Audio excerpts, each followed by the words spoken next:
Hey there, everyone. Welcome back. I'm Anthony, and as always, I am joined by the wonderful Ava. How are you today, Ava? I'm doing fantastic, Anthony. Though, I must admit, I'm feeling a little bit scattered today. Do you know that feeling? Scattered? Let me guess. You have too many things on your mind? Exactly. My brain feels like it has 50 different browser tabs open at the same time. And I think I know the reason why. Let me guess. Starts with an S and ends with social media? You got it. I spent my entire morning coffee break scrolling through Instagram, and now I feel like I've run a marathon without moving my legs. That is such a common feeling. And honestly, it's the perfect topic for today. To our listeners out there, have you ever sat down for just a second to check a notification, and suddenly 40 minutes have passed? It's a trap, isn't it? But it's a very clever one. Anthony, have you ever heard of the term the infinite scroll? Infinite scroll. Okay, let's break that down for a second. Infinite means something that never ends, right? Like the universe or my love for pizza. Exactly. No end. And scroll is the action we do with our thumbs on the screen. In the old days of the internet, you had to click a button that said page 2 or load more. Right. It gave you a moment to think. It gave you a stopping point. Precisely. But designers realized that if they removed that button and the content just kept flowing like water, people wouldn't stop. That's frictionless, isn't it? You mentioned that word earlier. If there is no friction, no resistance, we just keep sliding down the rabbit hole. Down the rabbit hole. I love that idiom. For our friends listening, to go down the rabbit hole means to get so interested or distracted by something that you lose track of time and end up somewhere completely different. Like starting by looking at a healthy salad recipe and ending up watching a video of a goat wearing a sweater in Switzerland. Exactly. That is a deep rabbit hole. But why does our brain enjoy it so much? Why don't we just get bored? Well, I was reading about this, Ava. It's about variable rewards. It's like a slot machine in Las Vegas. A slot machine? You mean gambling? In a way, yes. When you pull down to refresh your feed, you don't know what's coming next. It might be a boring advertisement, that's a lose. Or it might be a hilarious video or a message from a crush, that's a win. So the uncertainty is what makes it addictive? Exactly. If every post was amazing, we'd get tired. But because we are searching for the good stuff, our brain stays excited. We think, the next one will be better. The next one will be the winner. Wow. So we aren't just being lazy. Our brains are actually being manipulated by very smart technology. It's true. It's called attention economy. Our attention is the product they are selling. Let's pause for a second, Ava. We've used some really high-level words here. Let's make sure our friends at home can use them too. Great idea. My favorite was addictive. Addictive. Adjective. It describes something that makes you want to do it again and again, even if it's not good for you. Social media is addictive. Sugar is addictive. And how about mindless? I feel like I'm mindlessly scrolling. Mindless. That means doing something without thinking. Without using your mind. It's like when you eat a whole bag of chips while watching a movie and you don't even taste them. I've definitely done that. So, Ava, let's talk about the thumb. Do you think our bodies are changing because of this? Honestly, Anthony, I think so. I've heard people talk about scroll fatigue. Their actual muscles get tired, but their brain says, keep going. It's a battle between the body and the phone. You know, I tried a digital detox last Sunday. I put my phone in a drawer for 4 hours. For hours. You're a hero, Anthony. How did it feel? At first, I felt anxious. I kept reaching for my pocket. I felt like I was missing a limb. But after 1 hour, I felt so present. I actually looked out the window. I noticed the birds. I heard the wind. Present. That's a beautiful word. Being in the here and now. Exactly. When we scroll, we are everywhere and nowhere at the same time. We are in London, then Tokyo, then New York, all in 10 seconds. But we aren't in our own living room. Okay, Ava. We talked about the infinite scroll. But I want to talk about the brain behind the screen. The algorithm. The algorithm. It sounds like a character from a science fiction movie, doesn't it? The algorithm is watching you. It really is. For our listeners, let's define that. An algorithm is basically a set of rules or a recipe that the computer follows to decide what to show you next. But Anthony, it's not just a random recipe. It's a very personal one. It's like having a chef who knows exactly how much salt you like on your fries. Exactly. Have you ever noticed, Ava, that if you search for blue shoes one time, suddenly, for the next 3 days, your entire phone is covered in advertisements for blue shoes? Oh, every single time. It's like the phone is eavesdropping on my thoughts. It's a bit uncanny, isn't it? Uncanny. That's a sophisticated word. It means something that is strange or mysterious in an unsettling way. Like a robot that looks too much like a real human. Precisely.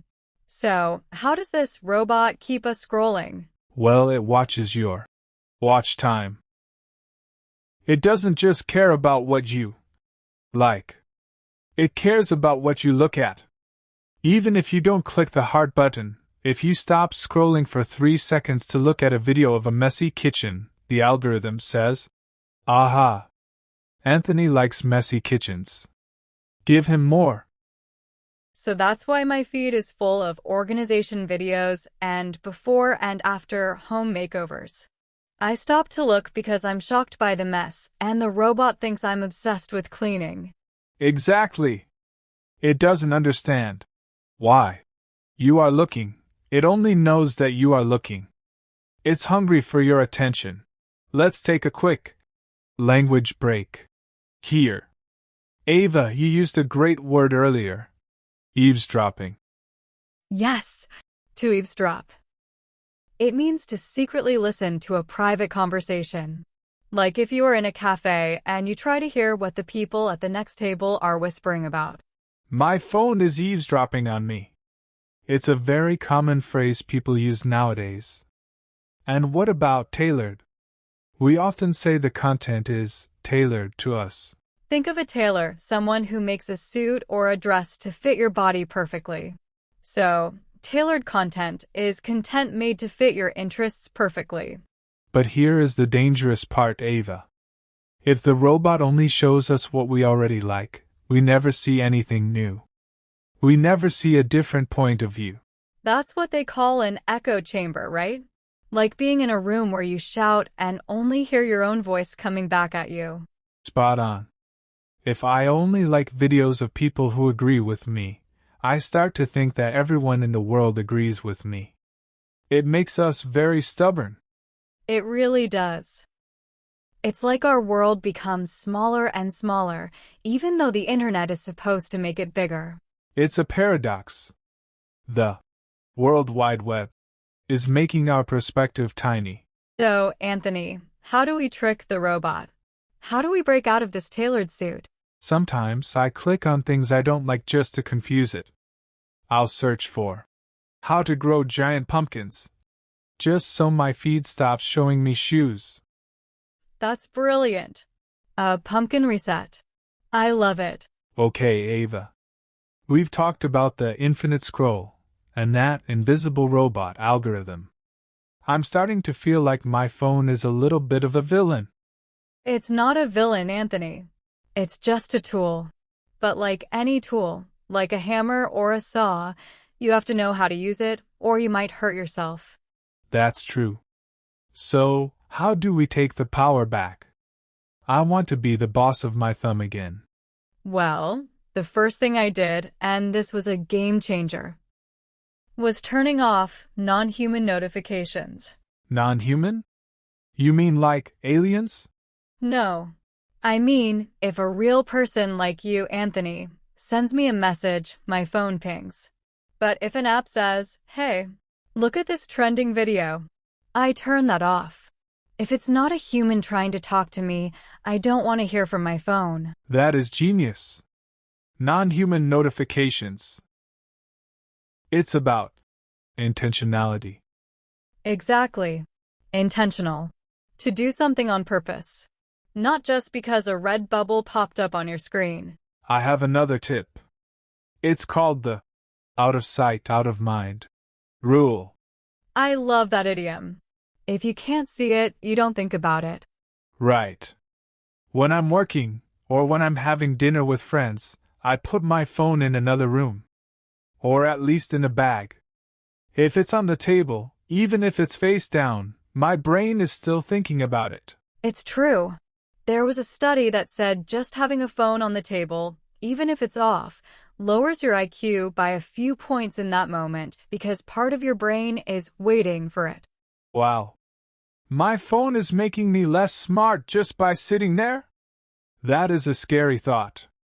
Let's look at a couple more words before we wrap up. Ava, you said, game changer. Yes, a game changer. This is something that completely changes a situation in a positive way. Learning English was a game changer for my career. And I used the word empowered. Empowered. That's a strong one. It means feeling like you have the power and the confidence to control your own life. We want our listeners to feel empowered to put the phone down. So, Ava, let's give our listeners a challenge for this week. What should they do? I think they should try an analog hour. Analog. So, the opposite of digital? No screens, no chips, no Wi-Fi? Exactly. For 1 hour a day, maybe right before bed, do something analog.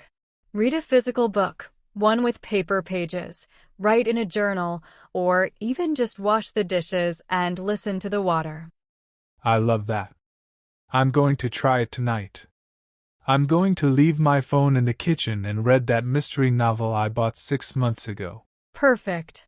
And to our listeners, if you do the analog hour, let us know in the comments. But do it after your hour is over, of course. Yes, don't comment while you're supposed to be away from the screen. Well, Ava, this has been an eye-opening conversation. I feel much better. Me too, Anthony. It's all about balance. Technology is amazing, but the real world is pretty great too. Thank you everyone for listening to The Deep Dive English. We hope this helped your English and your peace of mind. Bye-bye everyone. See you next time.